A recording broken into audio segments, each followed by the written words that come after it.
Hey everyone, I'm back with another update. In this episode, I'll cover immigration related news, tariff talk, and Jasmine Crockett's Senate bid. Of course, I'll end with the noteworthy tidbits. The Somali fraud scandal is now being described as the biggest scandal in Minnesota history, and ICE continues to round up illegal immigrants in the Somali community. The Department of Homeland Security has started transporting the detained illegals out of Minnesota by plane. Since October, 82 truck drivers have been detained in Alabama on ICE holds, with 12 of those detained not having a license of any kind, and it's been exposed that since President Trump took office, Illinois Governor J.B. Pritzker has released 1,700 illegal aliens with active ICE detainers back out onto the streets. Those released include murderers, rapists, and pedophiles. Congressman Byron Donalds, who is running for governor of Florida, called for the abolition of H-1B visas and birthright citizenship, opposing all pathways to citizenship for existing illegals. He explained, "We must end chain migration and go back to a system that prioritizes assimilation, the national interest, and protects American heritage." The Department of Justice confirmed it's going on a hiring spree for deportation judges to aid in canceling out leftist immigration judges who have been holding up deportations for years, and political analyst Will Cain revealed that of the households headed by an illegal immigrant, 59% are on welfare, relying on the taxpayer. On to tariff talk. Mexico still owes the United States over 800,000 acre-feet of water for failing to comply with the 1944 Water Treaty, which President Trump pointed out is hurting Texas crops and livestock. Trump announced that he authorized documentation to impose a 5% tariff on Mexico if they don't release 200,000 acre-feet of water before December 31st, stating that the longer Mexico takes to release the water, the more our farmers hurt. Farmers across the United States will be receiving tariff revenue to help lower food prices, with $12 billion going to the cause. Trump also plans to cut environmental regulations on farm machinery companies like John Deere to make equipment more affordable. Treasury Secretary Scott Bessent said of this subject, "These direct payments will give producers the breathing room they need to market this year's harvest and plan for next season. Thanks to the administration's pro-growth policies, input costs like fuel and fertilizer are easing." Let's switch to Jasmine Crockett's Senate bid. After being ousted from her district via the new Texas congressional map for 2026, Representative Jasmine Crockett announced her run for the U.S. Senate out of Texas. One of the first things she proposed is abolishing taxes for Black people, and she told Texas Republican voters to screw off, claiming she doesn't need their votes to win the election.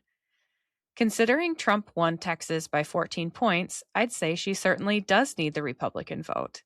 Also, considering she compared herself to Barack Obama in her campaign announcement speech, I'd say her head is too far up her ass for her to realize who makes up the voter base in Texas.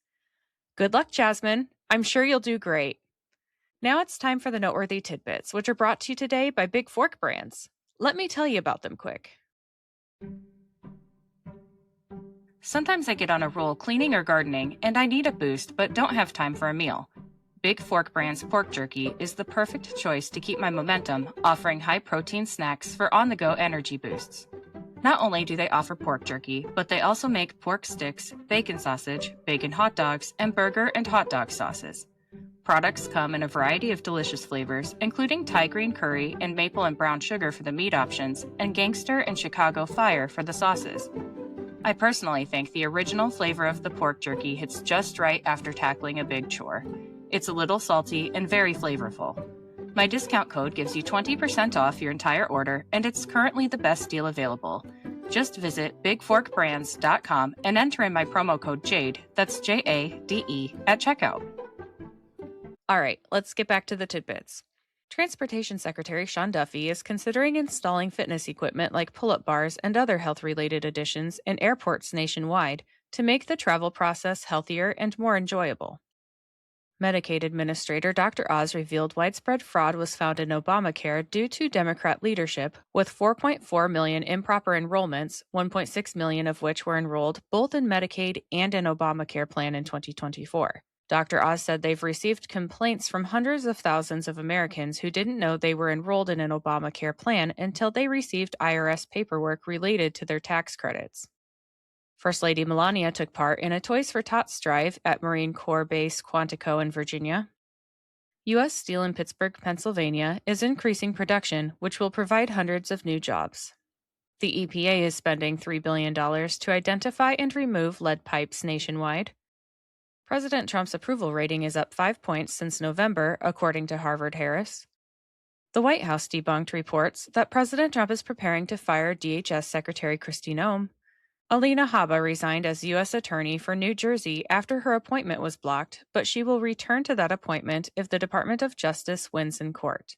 In the meantime, she is serving as a DOJ senior advisor. Assistant Attorney General Harmeet Dillon started a Second Amendment section in the Department of Justice Civil Rights Division, announcing, "The Second Amendment is not a second-class right, and stay tuned, you're going to see a lot more action from this Department of Justice to protect your Second Amendment rights." President Trump informed Chinese President Xi Jinping that the United States will greenlight shipping NVIDIA products to certain customers in China under conditions that allow for continued strong national security, and President Xi responded positively.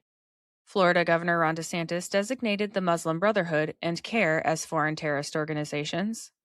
An activist judge blocked President Trump's halt on new windmill projects. New York City Mayor-elect Zohran Mamdani appointed a convicted armed robber to his public safety transition team.